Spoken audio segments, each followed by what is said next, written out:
Hello, hello, and ahoy, hoy. And welcome back, ladies and gentlemen, to Tootie's Toy Box. Of course, I'm Miss Tootie Odin, your hostess with the mostest here on Tootie's Toy Box. Thank you. It feels good to be back. I've had a wonderful summer so far. I'm sorry, you guys. I gotta let you know right now before I even start. I am so damn annoyed because it's so freaking hot and so sticky. The weather is just terrible here right now. It's just really gross. I feel really gross right now. I'm gonna try to get through this probably as quickly as possible. I apologize if you can hear my fan, but it is what it is. I'm gonna do my best with this, and hopefully you guys will be understandable. But that being said, yes, it is summertime, and I am having a blast this summer. Um, had a little mini vacay with the kids a few days ago. That was nice. Working back-to-back jobs. Summertime is usually the busiest time for our company. Been doing a lot. Did the Anime Expo a few weeks back, which was so much fun. Actually, we this is our third year working the Anime Expo here in Los Angeles, and this was the first year that I actually got to experience it for myself. Unfortunately, I went Friday. It was a very busy day. It was packed. I mean, it went viral. How actually like hazardously packed it was. And unfortunately, I got sick. Apparently, there's a thing called con flu, which I didn't know was a thing until very recently. I did get a really bad cold. I don't think I got the flu, but I did get a cold. Ugh, my hair is just sticking to my head. It's quite pissing me off. It's just sticking. But yeah, I got con flu, which sucks. Or I didn't get con flu. I got a bad cold, but was able to get over it after about 3 or 4 days. So I wasn't able to enjoy the rest of the con because, I mean, I couldn't risk going in, getting others sick or getting even more sick. And I had to make sure that I reserved my energy and tried my best to rest in order to continue to work the event during the times that I actually had to be there to work. Along with the World Cup happening, it's just been a really fun summer overall. And I hope you guys have had the same. I hope you guys have collectively enjoyed the World Cup right along with me. It has been a fun experience, and it's been really nice actually to see people here in the United States, especially here in Los Angeles, extend a hand to people who aren't from here, to people who um, have never experienced what it's like to be in the United States, let alone in actual LA, one of the biggest, most famous cities in the world, um, and to just watch us be friendly, watch us actually have a good time and get along with people we normally would never meet because we don't travel in LA. We're not travelers for the most. Well, Americans for the most part don't travel a lot. Let me move this real quick. Or we're not known for it anyway. We're not known to travel the way others do. And it kind of makes me wonder how the hell do I mean we've had a lot of Europeans and Egyptians and just people from other cultures here, and it's like how the hell are you guys affording this? Like we couldn't do that. One second, I'm gonna do that real quick because I need to fix this and I'm afraid I'm gonna drop it, and I don't want to drop it and make it gracefully because that's not better actually. That's quite worse. I'm trying to like not glisten on camera, and on my camera I'm glistening like hell. I don't know what the hell you guys are seeing, but you know what, fuck it. So let's just keep going. Today's episode we will be talking about the Backrooms. Now I did try to do this episode maybe a month ago now, when the movie first came out, because I was actually extremely blown away by the film. It very quickly, very easily became probably, for sure, one of my top films of the year 2026, and probably one of my favorite films ever. I enjoyed watching it. I've watched it 2 or 3 times now, and not because I need to get deep and I need to understand the bigger picture and the bigger story. Not necessarily that. Like visually, the movie was stunning, absolutely stunning, breathtaking. The acting was really good. The dialogue was real. You know what I mean? It wasn't too pretentious by any means, and it wasn't dumbed down at the same time either. It was pretty perfect, real conversations, real circumstances happening. Um, all in all, a great film. So let's get started on our synopsis of the movie. Actually, you know what? Let's get started on the origins of the backstory of the Backrooms. So the Backrooms started off, I believe, in the year 2022 as a viral phenomenon on YouTube.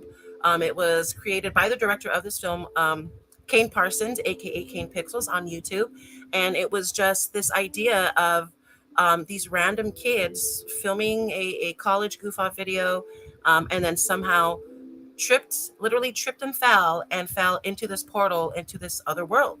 Um, and through there, the story gets deeper and deeper. The lore, it gets very well rounded with these uh, subtle hints and very visual repeats of liminal spaces, and it just leaves you mystified to wonder how they exist, why are they here, and how did we get here, and how do we get out. Terrifying stuff, actually. If you've ever seen any of the Backrooms videos that Kane Parsons made, they're brilliantly done. Even movie aside, the Backrooms videos are really interesting. I think it started off during like the whole creepypasta trend things, as that stuff was happening. I know creepypasta's been around for a while, maybe like 2016, 2015, but I think it piggybacks a little bit off of the creepypastas that we do have at our disposal here on YouTube and whatnot. Phenomenal stuff, really good stuff. So Kane Parsons, aka Kane Pixels, um, YouTuber, visual effects artist, creator of the Backrooms, youngest director ever to have a film debut at number one. There's also another meme going around right now of Kane Parsons. He's 20 years old. It's kind of funny because he was legit 20 years old, and now he's 21. So he ruined the meme by turning 21. But nonetheless, like a brilliant stuff.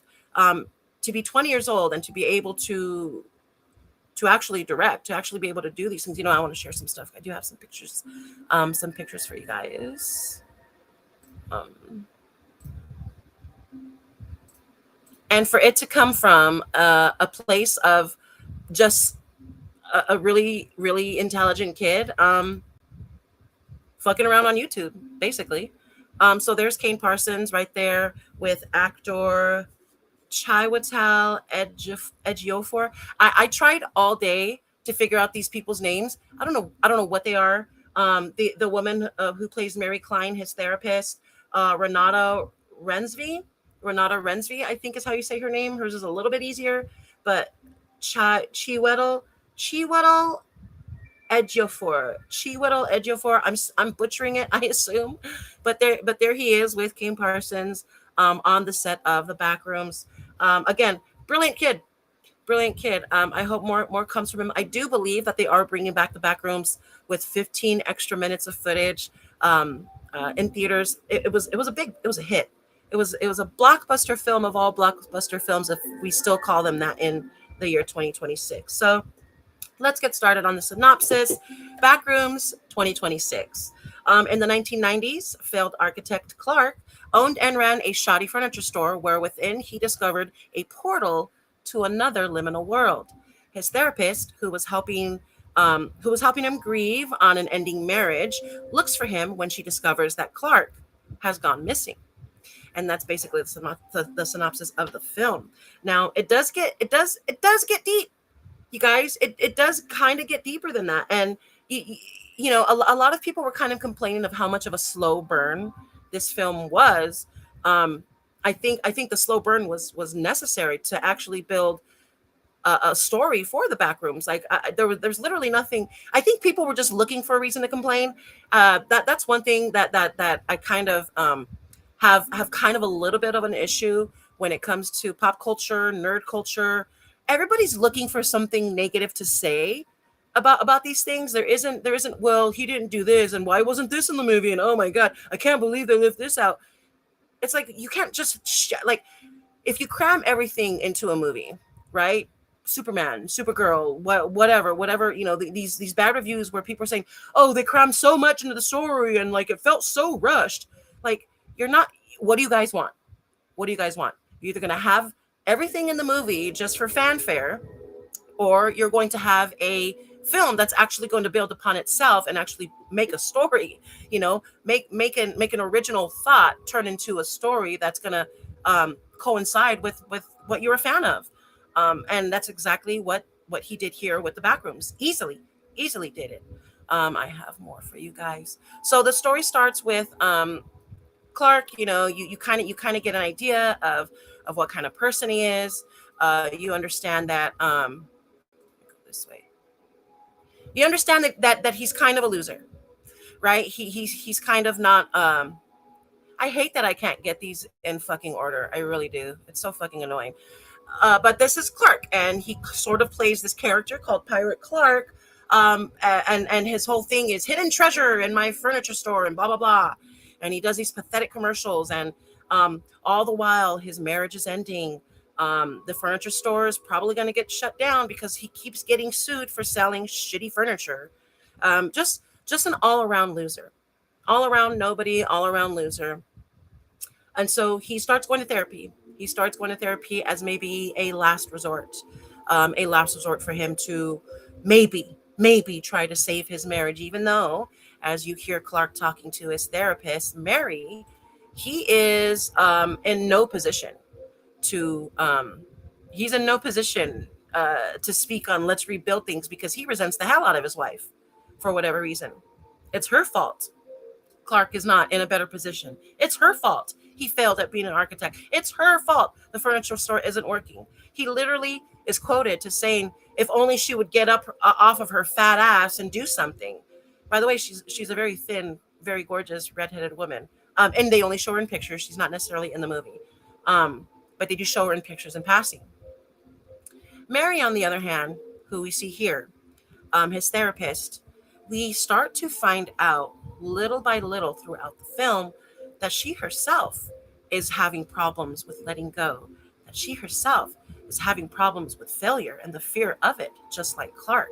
And I think that within her is a huge reason why she continuously wants to reach out and not give up on Clark, which eventually leads to her looking for him in the back rooms. Oh, I think I have chat. Give me 1 second. Who's here? It insists upon itself. It doesn't insist upon itself. Did you hear my rant about nerds? Did you hear that? It insists upon it. No, it does not, though. It really doesn't. But that's funny. That's hilarious. So so she instantly gains this sort of connection to Clark because she doesn't want to see him fail. She wants to understand him, and he obviously, like most people in therapy, especially men, there's defense. He has an entire guard up. He's like, I don't want anything to do with this. I really don't want to be here. There's this line where they talk about him being alone, and he sort of just accepts it. Well, if I'm meant to be alone, then I'm meant to be alone. And it's not even accepting it in a way where it's healthy. It's accepting it in a way where he's hopeless. He has and holds no hope for his future anymore. Whatever is going to happen is going to happen, and it's disturbing to understand that for some reason Clark finds peace in that. He finds peace in that void of nothing, void of well, my wife's going to be gone, my job's going to be gone, my livelihood's going to be gone. I guess I'm just meant for this, which is a very, very weird, very unsettling attitude to have. Um, I think the only way to explain it is he's at peace with it for a weird reason, for whatever reason. It's not. He's at peace with hopelessness, and that's terrifying. That's sad. Um, it's not right. It's not right. So eventually, Clark, he's in the basement. I guess his furniture store has 2 levels. He's in the basement level of his furniture store, and he discovers this electrical box that has these random. He reminds me of George Costanza a little bit, maybe a little bit, not so much in the humorous sense. I mean, I guess the closest thing would be that he's an architect, just like Vandelay Industries. What was his name? Ray Vandelay. I mean, a little bit, but loserish, kind of loserish in a sense. But you don't get this you don't get this feeling like, wow, Clark is such a loser. Or at least I didn't. I didn't get the feeling that Clark was a loser. I got the feeling that Clark gave up. Um, Big difference between being a loser and actually giving up. And some people would say, no, there is no difference. If you give up, you are a loser, which again, totally understand why. I can hear that point and see it as valid for sure. Um, so he does. He discovers this portal, as it were, in the basement eventually, because he goes to his electrical box and he finds this switch, this random switch at the bottom of the electrical box, and he switches it on, and nothing happens. The power's either surging like crazy for a few months. This is how he discovers it: is power is just on, and the electric bill's going crazy, and blah blah blah, or just completely blackout, like just complete blackout. So he's trying to figure out what is going on with my electrical board. Something's broken, something's missing. And while he's down there, by doing that, he accidentally finds the portal. He just pushes into a wall right next to it, and suddenly his hand is just gone. His hand's just gone. It's missing. It's inside of this room. It's inside of this other place. Scares the shit out of him. He pulls it right back out. He does it again. Nothing happened. I'm okay. My hand came back. Let's see what happens if I go in. So he goes in. He goes in. Now for me, because I've seen it a few times, obviously he should have never went in. But something happened to him that first time he went in. Unbeknownst to him at the time, in my opinion, he fell in love with it. It was beyond curiosity. And I think the temptation and the draw for Clark was that he was an architect, that he was good at designing and scaling, right? So to walk into a room, a liminal space, as they call it, where things are on repeat, where there's archways and there's these vast spaces, and again, they're rooms, they're actual rooms that he's in, but they're outdoor. There's fields, and there's apartment buildings, and there's these pools, the infamous pools of water that are just extremely gorgeous. I couldn't imagine as an architect what that would look like. In my head, thinking, wow, who designed this? Wow. Like, I think that was Clark's temptation, is that he saw something that he's either designed in his head, that he's either dreamed about, or opposite. These are rooms he would never dream of being able to design. Either way, the enticement is there. Like the shoe's dropped. He's ready to go in and go all in and be curious about it. Would you enter the back rooms? Yes, I would definitely enter the back rooms, because I, sir, am an idiot. And I would be, my curiosity has always gotten the best of me. My impulse control is average. I'm not going to say it's the worst, but it's definitely not the best. I definitely would go in, especially if you find me a sick ass looking pool, I'm in. Especially pools. The pools of the back rooms are fascinating, and they look fun as hell. And yes, the answer is yes, I would definitely go in, like, without a question. Oh, hold on one sec. Oh, there we go. Okay. But yes, I would definitely go into the back rooms. So he goes in, he falls in love, but he does eventually leave. He does eventually come out of the back rooms, and as he comes out, he's like, well, I only know one person now. Guess I got to go tell her. He does have two people that work with him, two assistants, younger, an intern, I guess, and then somebody that helps him run the store, maybe in their 20s. See, here's the thing. He doesn't tell them right away about the back rooms. He goes and immediately tells his therapist about the back rooms. So he tells her. She doesn't necessarily believe him, but she also doesn't not believe him. She's like, well, he even maps it out for her. He gives her this whole thing. Here, look, I mapped it out. I can show you exactly what's this and that. And he does. He has this whole map of every room that he's ever been in the back rooms already. He's an architect. So he was able to scale these things and maybe see it in his head, have a bird's eye view of what he was looking at. Just an amazing map. I don't know if he did it so that he's able to find his way back in when he does go back in, or if he did that so that he can prove to her that this is real. Like, I didn't just make this up. Maybe it was a way to tell her, to convince her that it is real. So something happens where they have in a sense, they have their last therapy session. Now, all the while, you're starting to get these little glimpses of Mary's life and what her past, and you start to see that she grew up with a mother who was very paranoid, who never wanted the curtains open, who always made her stay inside. You cannot go outside and don't look outside, and just very like schizophrenic mother is who Mary had in her life. I would venture off to say even borderline abusive to Mary as she was a little girl, having to navigate her mom's emotions and her mom's unpredictabilities.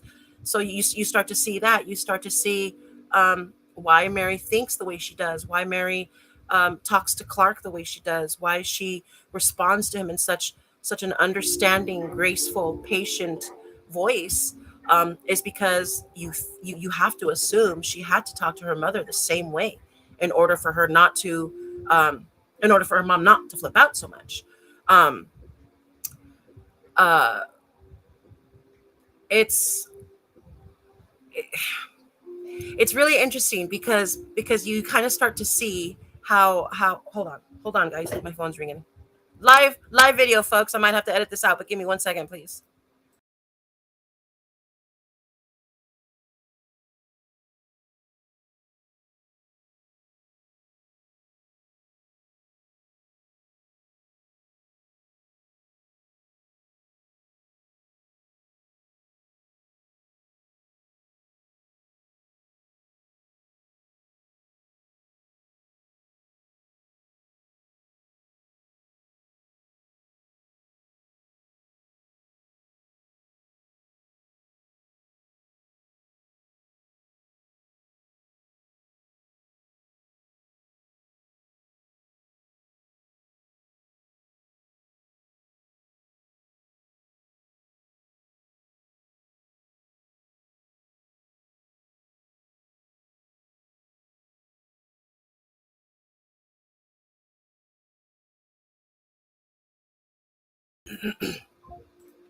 All right, sorry guys.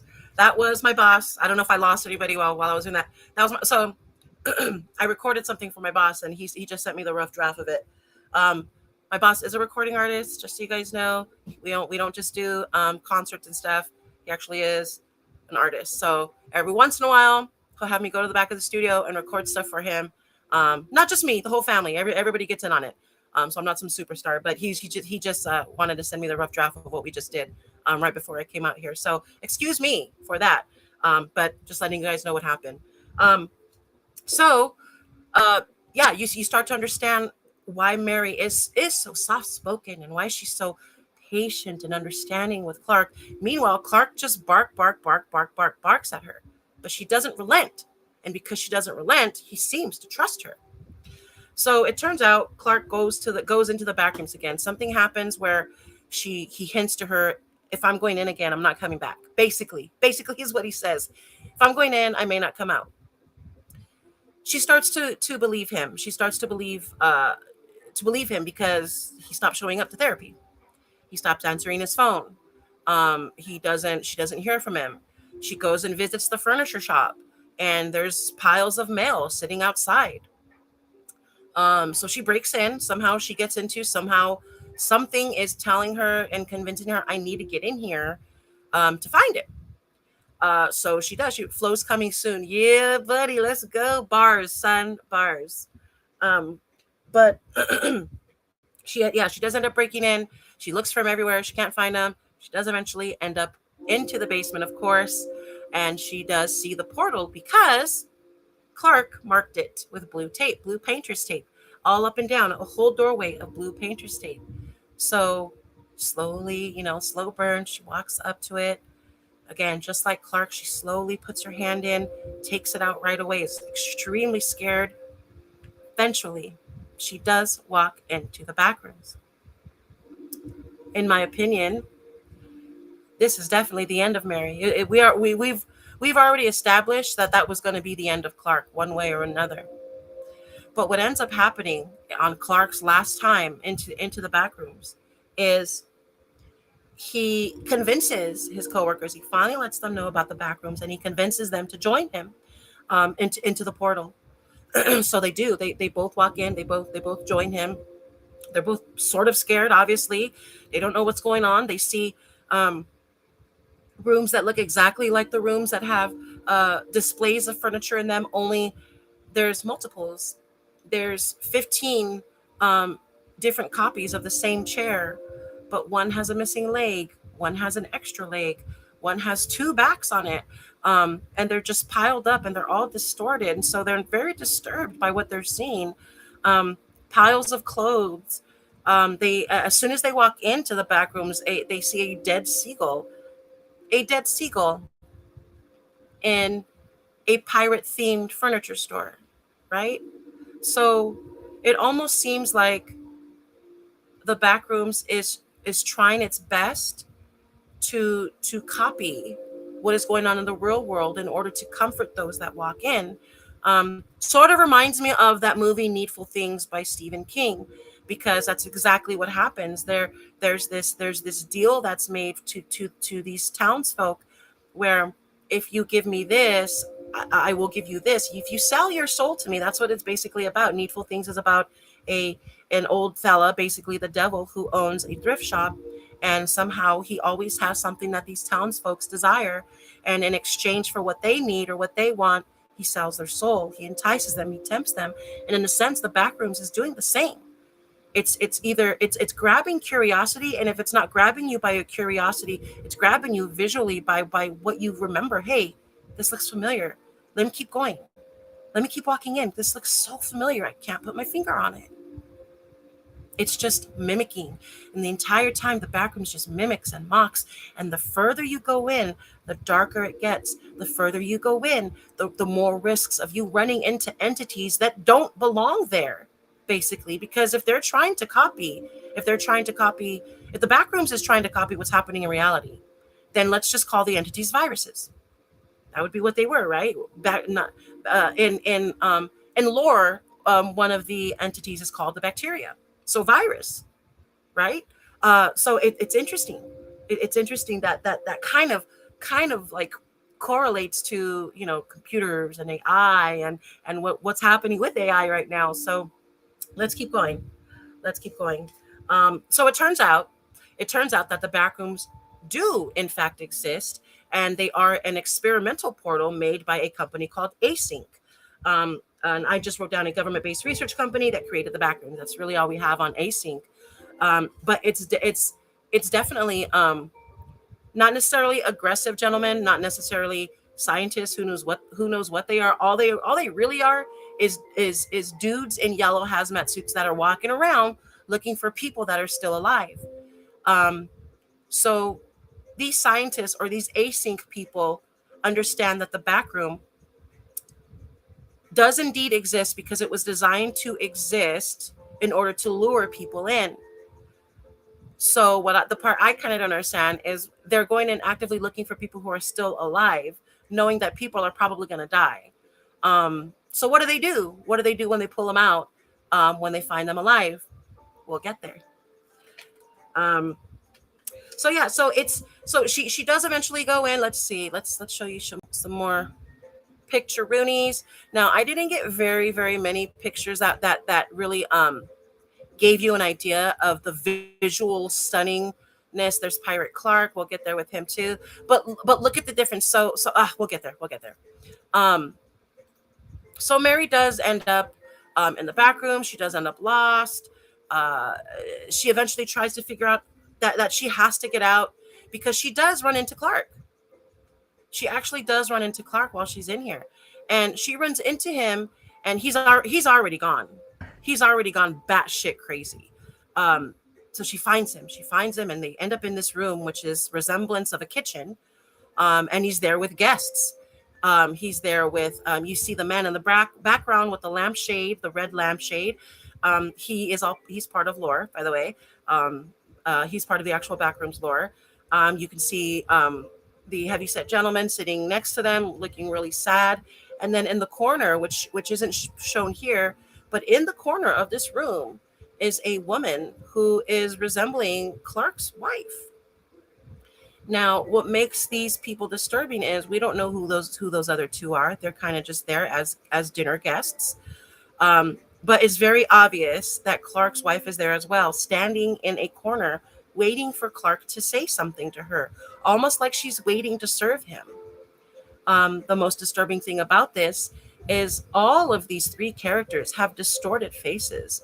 They all have features that are just slightly off. Two eyeballs, two sets of eyeballs that really fuck with the illusion of their faces. Like you don't really know what you're looking at as you're looking at these creatures. So he's in there. He's lost it. He's batshit. Mary notices it. She understands Clark is no longer there anymore. He has gained a comfortability in the back rooms and almost a confidence because he dies just by being careless. He walks up to the gentleman in that blue shirt there, and he's describing the room to Mary. He's like, "Oh, Mary, you're gonna love it here. Like this place is amazing." Blah blah blah. And he looks at the guy, and he's like, and the best part about these people is like they're not real, so don't worry about it. But the best part about it is you can eat them.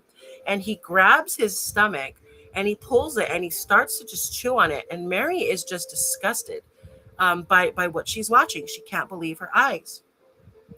In walks Pirate Clark. He Clark and Mary have this dialogue, this exchange, where Clark is explaining to her how wonderful it is, and I need to be here, and blah blah blah. And Mary is trying to tell him, "You're fucking fucked up. You're crazy. I don't want to be here." She stands up for herself, basically. She stops being Mr. Nice Girl. She stops being graceful, patient Mary, and she realizes I need to get the hell out of here. So eventually, she kind of tells him what he wants to hear. Like basically, Clark, it's okay that you feel that way. It's okay that you're like this. It's okay, blah blah blah.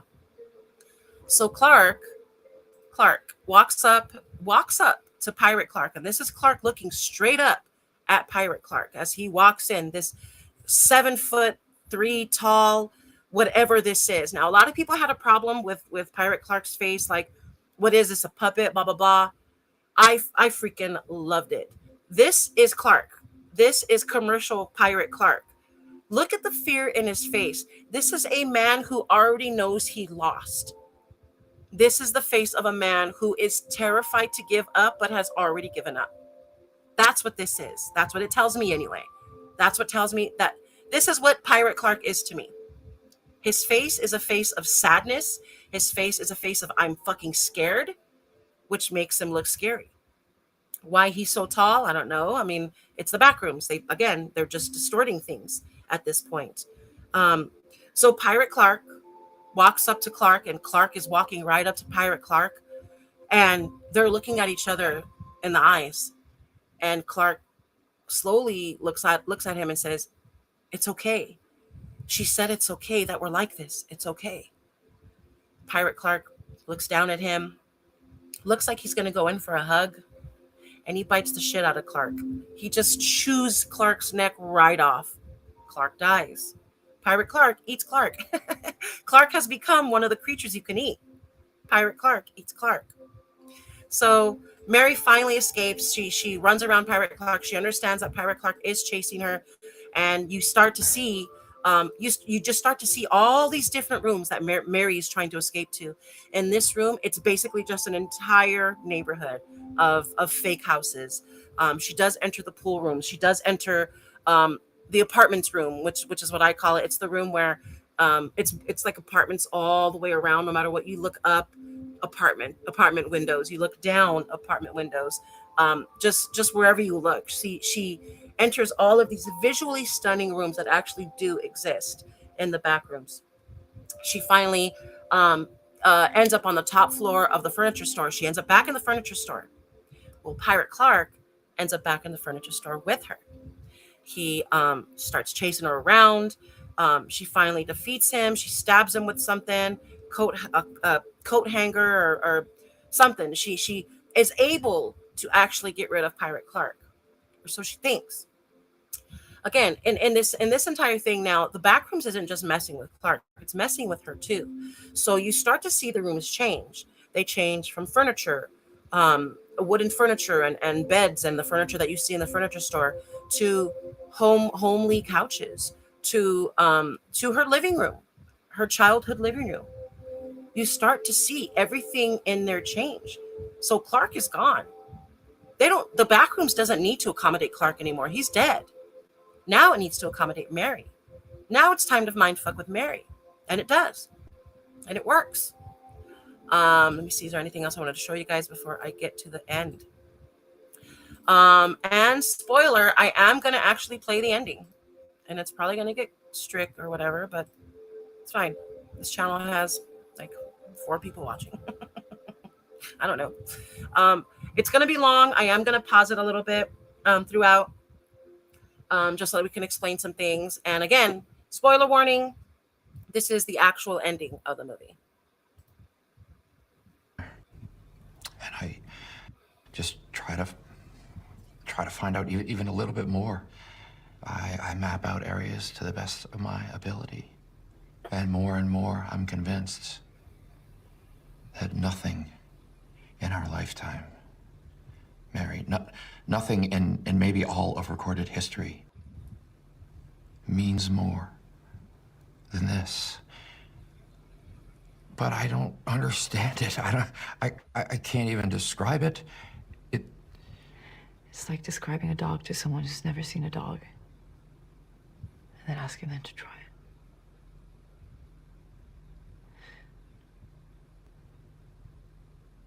Now you want me to describe it.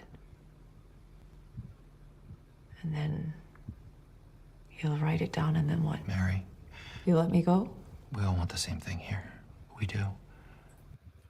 So this is after she's escaped the Backrooms. This gentleman here, his name is Dr. Phil, of all names, right? So he apparently works for Async. So he finally finds somebody who escapes the Backrooms.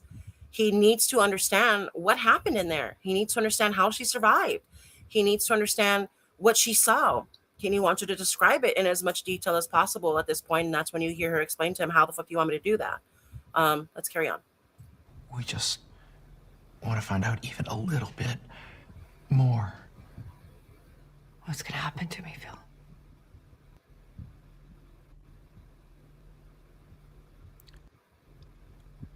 That decision's not up to me. So, if we could just talk, just you and me, you know, just like 2 regular people, we could unpack some of this. We've both been in there and get on the same page. There are doors opening everywhere. We don't know why or what's connecting them. They just sort of keep happening. And okay, so he just said there are doors opening everywhere, and we don't know why.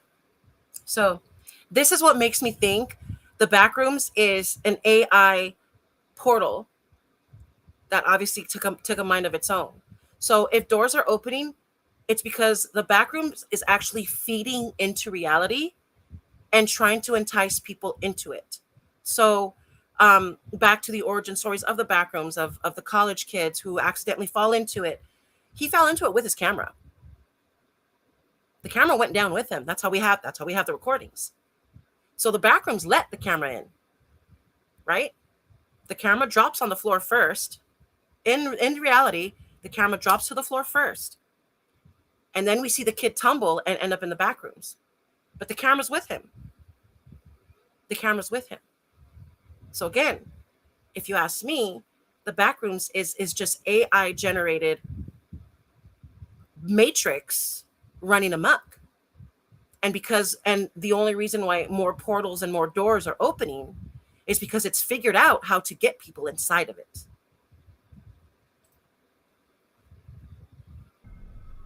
and we don't know how to stop them.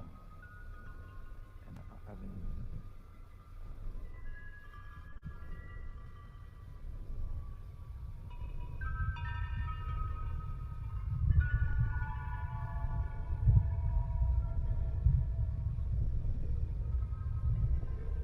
Visually brilliant, this movie.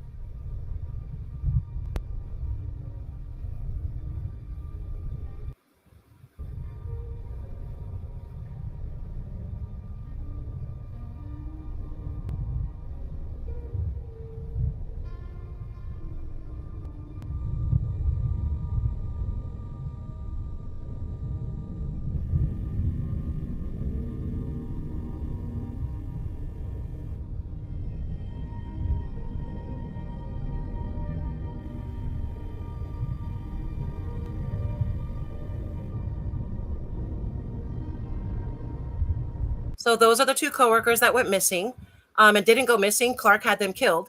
Oh, I forgot about that part. He took them into the back rooms with him, basically as bait. So he had them killed to see and test the waters in certain rooms, and they did end up getting killed by the back rooms.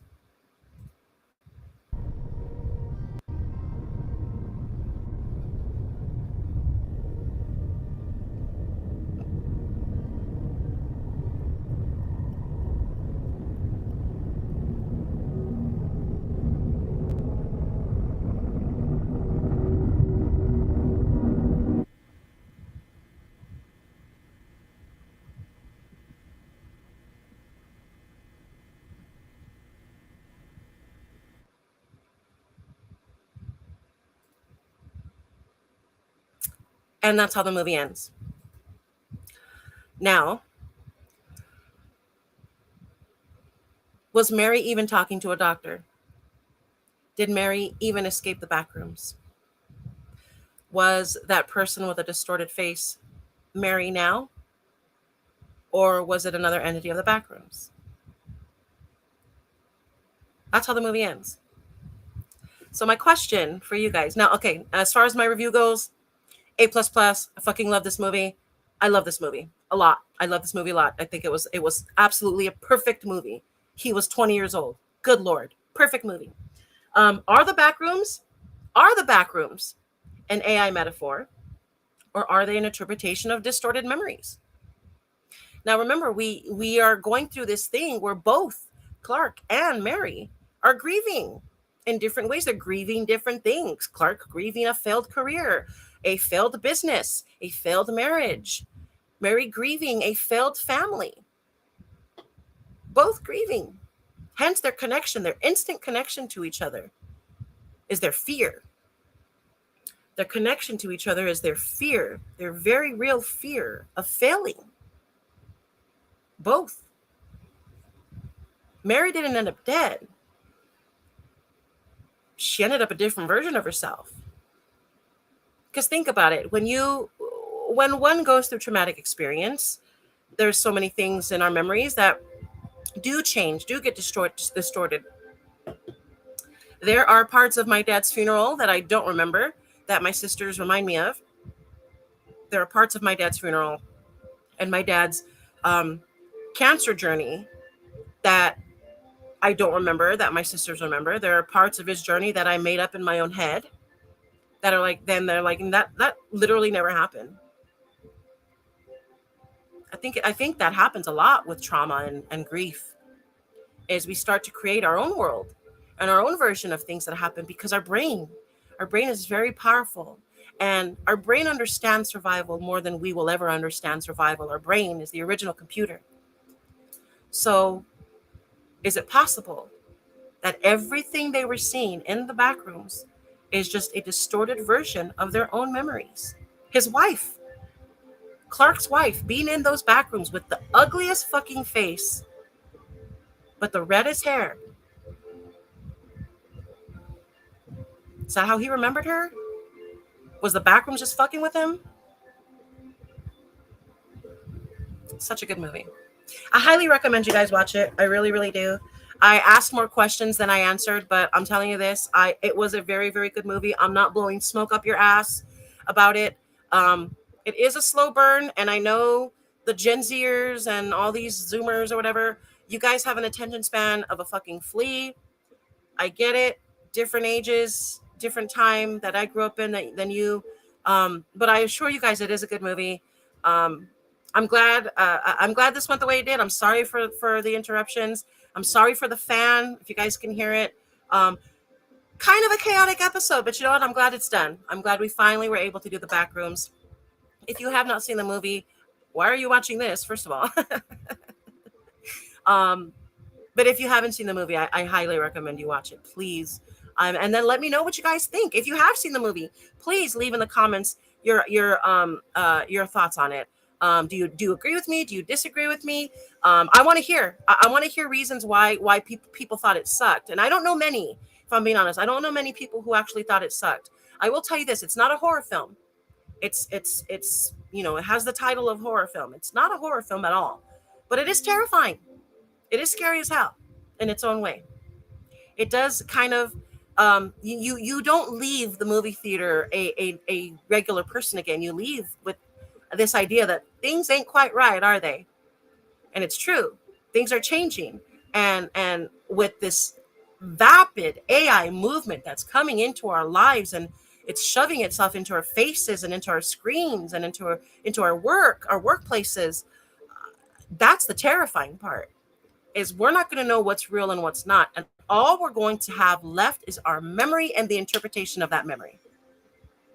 That's my takeaway from the Backrooms. I've been your host, Miss Tootie Odin. Thank you guys for joining me. It feels good to be back. I will see you guys again next week, Tuesday or Thursday at 8 a.m. Pacific Standard Time.